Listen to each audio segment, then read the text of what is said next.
what are those first 50 years of literature like in the 18th century, and what are the points of reference, the competing values at stake? What could you tell me? Is there a similarity to the music world? Well, there are parallels. If a parallel is a similarity, I suppose you could. 1750 is the date of the publication of Rousseau's first discourse on the arts and sciences, which was like a hand grenade or more thrown at the Enlightenment. So that's what you got on one end, and it is a revolutionary kind of document that he wrote. It had profound effects both during his own lifetime and afterwards. Earlier on in the century, one of the great debuts early on in terms of literature was Voltaire, as a very young man in his early 20s, with a tragedy named Oedipe, the Oedipus myth, that took Paris by storm and made him a great success overnight, and made him recognized as one of the great new writers for the stage. And he was considered ultimately to be the worthy successor of Corneille and Racine, wrote more than 40 plays during his lifetime, tragedies and some comedies as well. And you would be shocked today to know that nobody reads those plays in the novel form, but people read Candide, which is something that he sort of knocked off in 1758-59 in order to refute Leibniz and Spinoza and the notions of philosophical optimism. So in the hierarchy of literature, which may have some parallels in the hierarchy of musical forms, the highest form was epic poetry. Voltaire wrote that. And also way up there was tragedy, in verse for the stage. And then way down at the bottom was fiction, or novels. He didn't write novels or these philosophical tales. But he was the dominant writer of France in the 18th century. But between Oedipe early on in the early 1720s and Rousseau's Discourse, 1750, you have lots of very interesting things happening in French fiction. And in France, with a king who was highly problematical, Louis XIV's successor was his great-grandson, Louis XV, who was only 5 years old when Louis XIV died in 1715. Both his son and his grandson had died. And so this 5-year-old boy was the Dauphin by default. Certainly not ready to take the crown, certainly not ready to run not only a great country, great in terms of its scale and its population, but also an empire. And one might say he was never ready. And got himself into lots of trouble, but we can talk about that. But so one of the things that interested me, and I realized I don't know if anyone remembers Fanny Hill, which was early pornography. Yes. I mean, my father had a copy of Fanny Hill that he hid behind his radiator, and when he grew up. Well, no, I found it actually in the summer home in the Catskill Mountains. But it amazed me to think that Handel could have read Fanny Hill because it was published in England in the middle early 18th century. And then there's Manon Lescaut, and of course we all know, we opera people know Manon Lescaut from the two operas, the Puccini opera and the Massenet opera of Manon. But it's a 1730-something piece. So François Couperin could have read Manon Lescaut. So you say that novels were the lowest form, but how do they change the way people read generally and the way the language is used? I mean, it is, and then who is reading these novels? Well, who was reading what is really very big and very important question in the French 18th century. And Robert Darnton, the great historian of the book at Princeton and now at Harvard, did myth-shattering research to find out what was being printed and what was being consumed and in what quantities. And I was a graduate student here in French at Columbia, in philosophy of all right there, for a very long time ago. And in those days, it was a very distinct department as it is today. And this Maison Française is an adjunct to the French department at Columbia. And I'm privileged to be the chair of the board of the Maison Française, the advisory board. And if you're not already a friend of the Maison Française, when you see what we do, what Shandy here and her colleagues do, it's just an astonishing program that they put together every year. You can become a friend very, very easily. But in any case, in those days, we read the canonical writers of 18th century France, Voltaire, Montesquieu, Diderot, and Rousseau. And we were very interested in the history of ideas. And we were taught in those days that the works of these writers really helped set up the French Revolution because they were profound in terms of their content, they were radical in terms of their thinking, a whole program of the Enlightenment that rejected accepting truth on the basis of authority, and it was one's obligation to find it oneself, and so on and so forth. Well, it turns out what people were really reading in those days, and documents prove this, was junk. It was scatological stuff, it was pornographic, it was anti-clerical, and these texts were being smuggled in from Switzerland to the Low Countries and so on and so forth, and that's what was selling. So, how many people read Manon? I'm not really sure. I'm really not sure. Certainly, they were in the upper levels of the bourgeoisie, I would assume, and within the bourgeoisie. The people, common people, were by and large illiterate. Some members of the nobility had intelligence. And read, but sometimes books have a greater afterlife than they had in their own. That's certainly true with the music, that much music has a much greater afterlife than it did in its own time. Rameau? Right? Well, he was when he was alive, but right after it was. Do you know that he and Voltaire collaborated as Yes. early as 1733? As early as, I didn't know where it started, but I knew he had done it for a wedding. There's a marriage opera that they did together. Well, they collaborated in 1733, and Voltaire was 11 years younger than Rameau, but was a very big fan of his. And they collaborated on an opera on Samson. And it was performed once at court, but not perhaps in the entire piece. And Voltaire's libretto for that then inspired Saint-Saëns and his opera Samson et Dalila. But then some years later, 12 years later, in 1745, after Louis XIV's troops won a fundamentally important battle in the War of the Austrian Succession, called the Battle of Fontenoy. There was a great celebration. 20,000 men were killed, let alone all the civilians. So there was they signed a Te Deum at Notre Dame to celebrate this slaughter and victory. The king got lots of credit for it because he went to the battlefield. His great-grandfather, Louis XIV, waged war, not continuously, but very, very often, with very, very negative as well as some positive consequences for France, with great negative consequences as well as for other people. Anyway, Louis XV went to this battle. Became controversial because he brought his mistress with him. Left his wife at home. Anyway, so there was a great festival. As opposed to Louis XIV, who would take his wife and his mistress. Hold on, just let me complete that, yeah. But, so there was a great festival of Versailles called the Temple of Glory, the Temple de la Gloire, and it was an opera ballet. And Voltaire wrote the libretto for that. And that was the one big collaboration that they had. Another question I wanted to ask you was, for musicians, the influence of foreign musics in Paris in the 18th century is very important.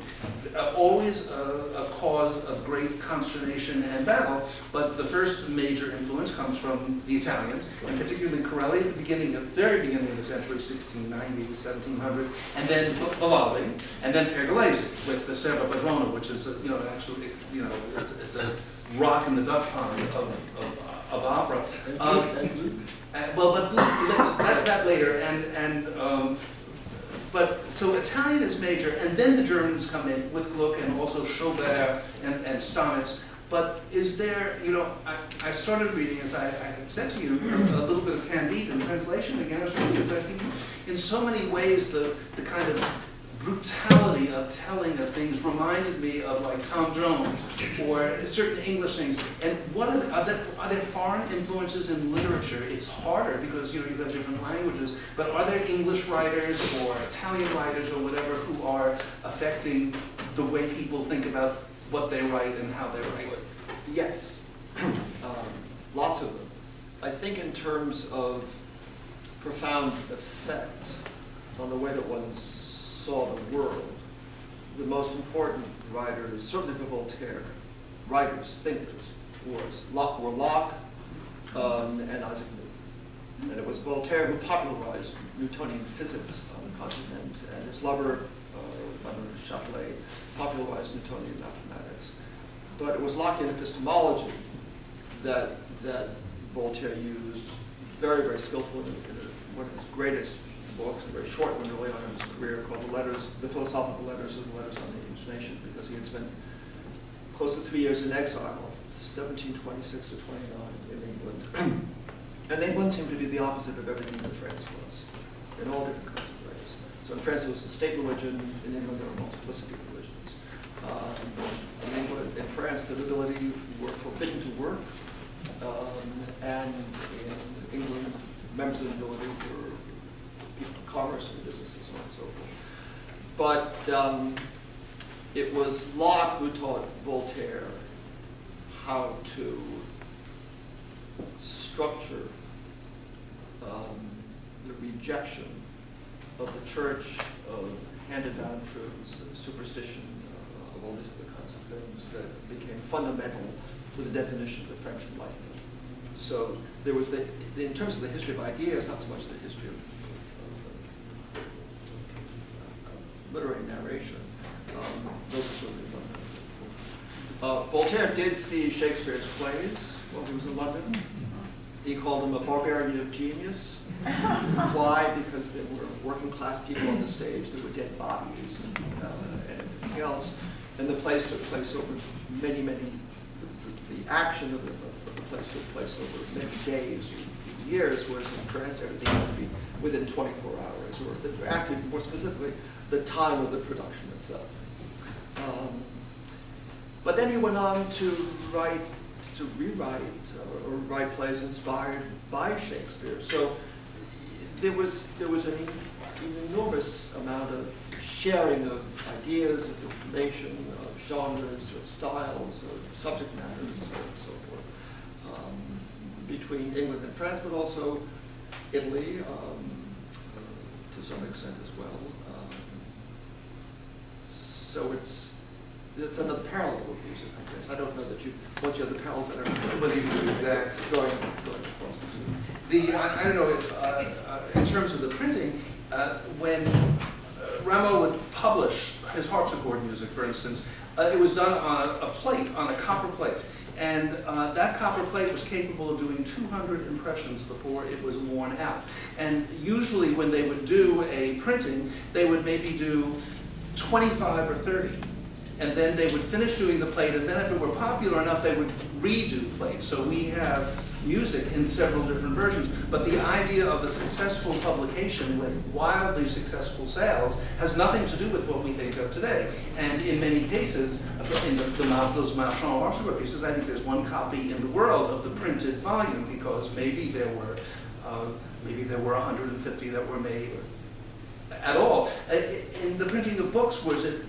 I mean, of course, from Holland, and you have all those centers, but in France, was there? Well, it was somewhat similar in terms of small press runs. Candide was published under Voltaire's supervision in January 1759, in a press run of about, we think, 2,000 copies. There are 20 or 21 of them that are known to exist today. The New York Public Library has one, I would say. But then he wanted it read very, very widely, and so he distributed copies of this all over Europe, wanting it to be pirated.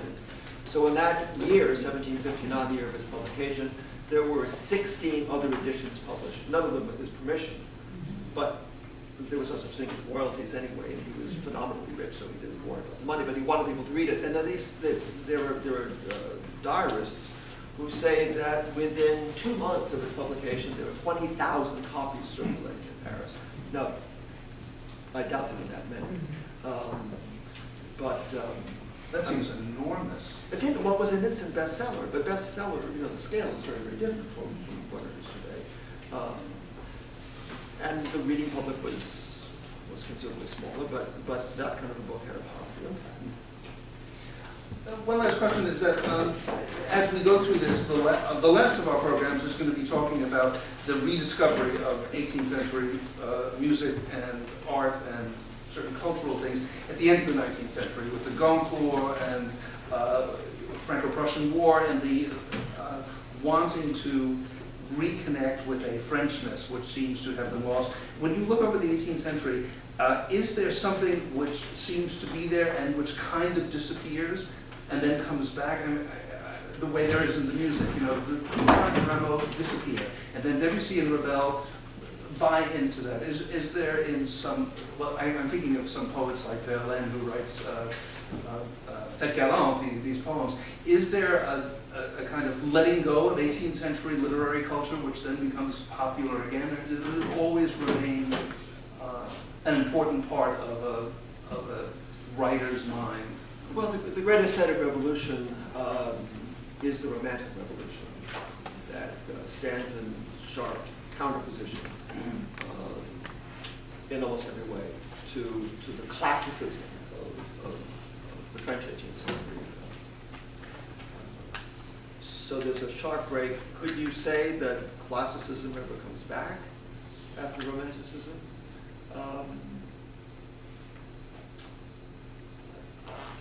No, not in the same kind of way, because what one was dealing with in the 17th and the 18th centuries, in the 18th century was the inheritor of the forms of literary expression in the main sort of classical ones, the ones highest on the hierarchical scheme. What one was dealing there with was an extremely, extremely circumscribed, narrow vocabulary, as well as all kinds of formal constraints that characterize the various genres. And so clarity of expression, the term used to be ce qui n'est pas clair n'est pas français. What isn't clear isn't French. I'm not sure you can say that about France today. French today. Some of the newspapers.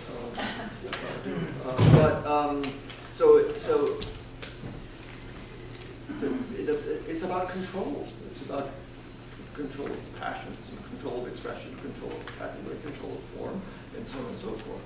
And all of that was violently rejected aesthetically by those in the Romantic school. And the first person who, one of the people who inspired that movement, which gathered a great deal of steam ultimately, was Rousseau himself, who said, "You guys are all wrong. This is about passion, about emotions, their violence, and everything else." So I can't say that the French 18th century is a world that ended in many, many ways with the Revolution. And I think maybe the 15th helped set that up.